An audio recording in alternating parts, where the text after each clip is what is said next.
cardio or steady state cardio for body recomposition or fat loss? Which one is better? I'm gonna answer that question for you in today's video. So first I'm gonna define what is HIIT cardio, aka high intensity interval training, and then I'm gonna define what is steady state cardio. After that, I'm gonna go over the benefits of both HIIT cardio and steady state cardio, which one is better for body recomposition, meaning if your goal is increase lean muscle and decrease body fat to appear leaner and stronger, and then my recommendations on how to fit each into your week around your strength training workouts to get the best results in your body recomposition. So let's get right into it. But of course, if you're new here, make sure you subscribe to my channel and hit that bell so you get a notification when I release a new video just like this one every single week. My name's Michelle Roots, kinesiologist, personal trainer, and nutrition coach with over 17 years experience in the industry, helping people increase lean muscle, decrease body fat to become the strongest, leanest, healthiest versions of themselves. And I created this channel because I want to help you as well. So if you're currently on a body recomposition journey and you're doing your strength training 3 to 4 times a week, maybe 5 times a week, and you're hitting your minimum 8 to 10,000 steps a day and you're feeling good, but you're like, then you hear, I should be doing HIIT cardio, and I should also be doing a whole bunch of burpees, and I should be doing steady state cardio and zone 2 cardio. It can get very, very confusing. So I wanna break it down for you once and for all and give you all the information you need so you can make the best decision as to whether you should be doing HIIT training, steady state cardio, just focusing on step count, or just focusing on strength training for where you're at in your journey. So let's start off by defining what is HIIT training anyway. So HIIT training stands for high intensity interval training, which is basically short periods of intense exercise followed by brief periods of rest or lower intensity recovery. So HIIT can be done on a spin bike, it can be done on a treadmill, it can be done on an elliptical, it can be done doing burpees, it can be done with a skipping rope, it can be done outside on a field where you do one solid sprint and then you walk back and rest, and your sprint on stair sprints, anything where you're really working super high at a very high heart rate for a short period of time, and then you are either stopping completely or doing a lower intensity recovery period and repeating that. Depending on the intensity of the workout, it could be as short as 8 minutes up to about 30 minutes, but you don't necessarily want to do high intensity interval training for longer than 30 minutes because again, that means you're probably not doing high intensity interval training if you're able to sustain it for that long. To really get the true benefits, you want to be high intensity in those short bursts with that recovery time. So what are the benefits of HIIT training? One is efficient for burning calories, even in a short period of time. You not only get the calorie burn that you're burning during your workout, but you also get something that's called EPOC, so excess post-exercise oxygen consumption. Because you were working your heart rate like really fast and coming down, it was really pushing your cardiovascular system, your body will still be burning calories to recover from that workout for a period of time after your HIIT workout. So that is one of the main reasons why people really push HIIT workouts, is because of this post-exercise calorie burn, which is just an added bonus. Second benefit is time efficiency. So again, based on your schedule, if you don't have time to be doing 1 hour of steady state cardio, but you can definitely fit in 10 minutes of really intense interval sessions, it's a great way to fit some cardio in and really work your cardiovascular system without having to commit too much time. And then the third benefit is muscle preservation. So shorter, high intensity interval training sessions are less likely to cause muscle loss compared to steady state cardio, which is why a lot of people like it for a body recomposition goal. But just wait.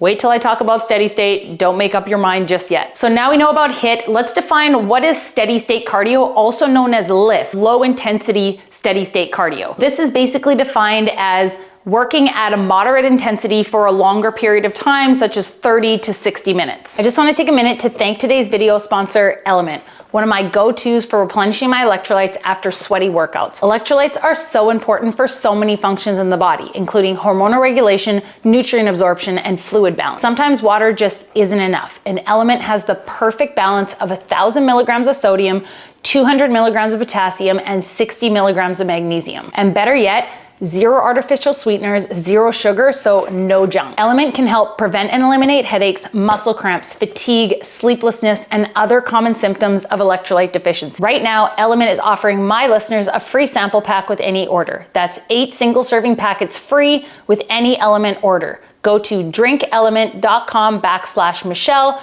This offer is only available through my link. You must go to drinklmnt www.hiit.com/Michelle. And then what are the benefits of steady state or LIST cardio? Number one, sustainable energy output. So steady state cardio usually relies more on stored body fat to fuel you through your workout, making it a sustainable option for longer duration workouts. So often you've heard of the fat burning zone, working in the fat burning zone. Your Fitbit might tell you you're working in the fat burning zone. What does that even mean?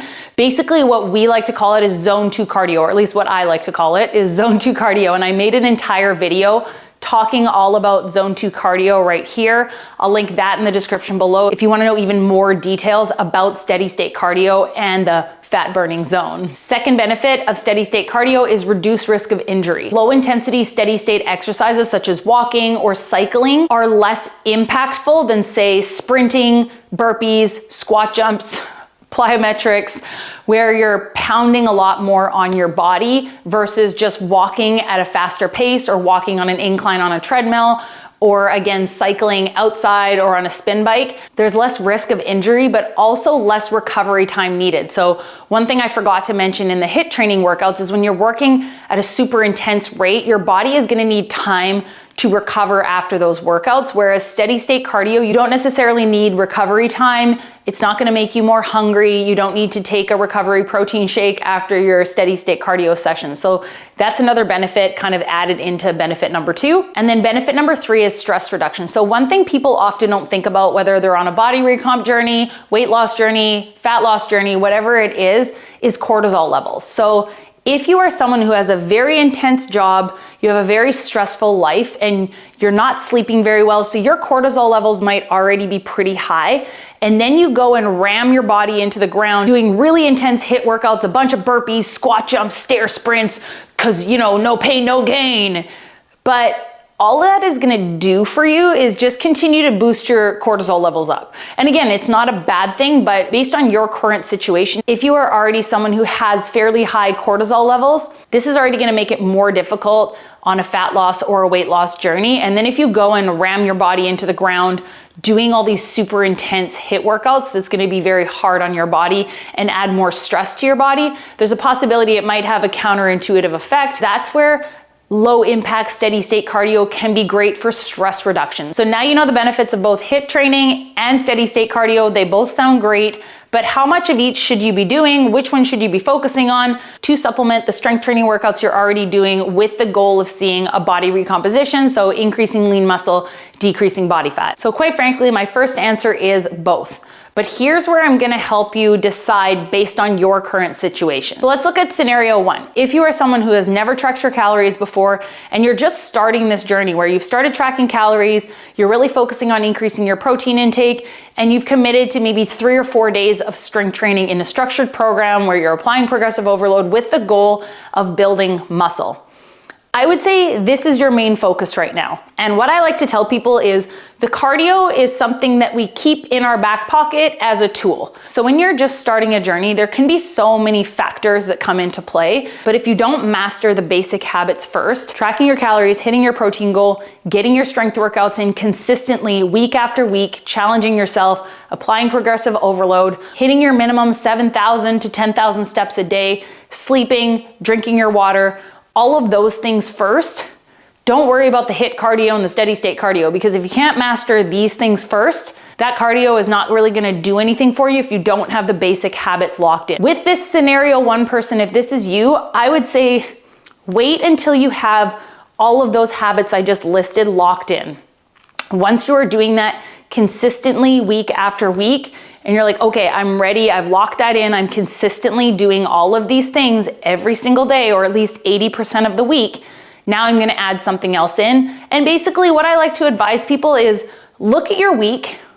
What do you have more time for? Is there a possibility, you know, best case scenario, you're fitting in a HIIT cardio session maybe 1 to 2 times a week, and then maybe 1 to 3 zone 2 cardio sessions a week. But again, this can be very overwhelming, and what does your schedule look like? Maybe start by adding a 10-minute high intensity interval training session in once a week. And then maybe try after 1 or 2 of your strength workouts, try and hop on a treadmill and walk at a steady pace, what we call zone 2, for 15 minutes, 20 minutes, 30 minutes, whatever you have time for. And that's an easy way to fit it into you're already at the gym or you're already doing your workout 3 or 4 days a week. Try your best to fit your cardio in then. Or maybe it's going for a walk in the evening after work. If you've done your strength training in the morning, you do your cardio at night. But just remember, this cardio is not the be all end all unless you have everything else locked in.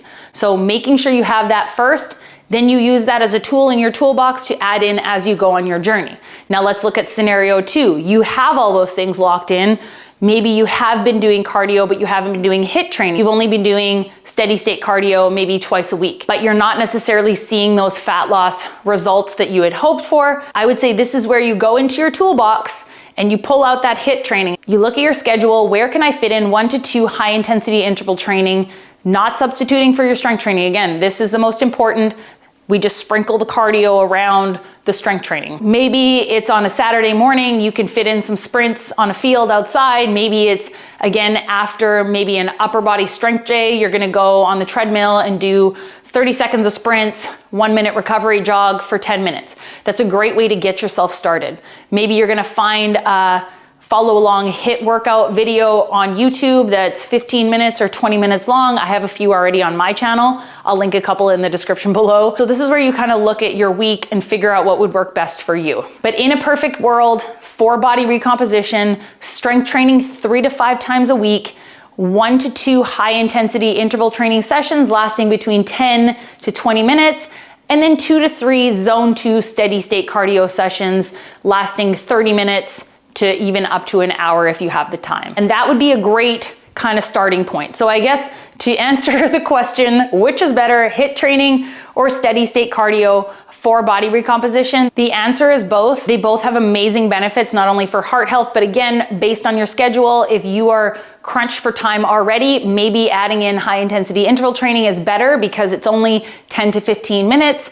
Or if you have more time and you just maybe have achy knees or back problems or ankle problems, maybe it would work better for you to just add in some steady state cardio, even if it's on the elliptical, which is much lower impact on your body. Play around with it. Again, there is no perfect recipe for every single human. If you are someone who has a very physical job and is already moving around on their feet a lot, maybe you won't have to do as much as someone who sits at a desk for 8 hours a day. It all just depends on each individual. And this is where you add some things in, take some things out, and you see how it works for you and if it's sustainable for a very long time, and making sure, of course, most important, you are enjoying the journey and you're doing something that you enjoy. So that's all I have to say. As always, I hope this video was helpful. Again, I'll link any videos in the description below that I think might be helpful to go and watch next if you're still interested in learning more about HIIT cardio or trying a HIIT cardio workout or learning more about zone 2 cardio. And if you want more help with your fitness or your nutrition, you can check out more information about my online fitness and nutrition coaching program. I'll put a link to that in the description below as well. And as always, have a great day, guys, and I'll see you in the next one.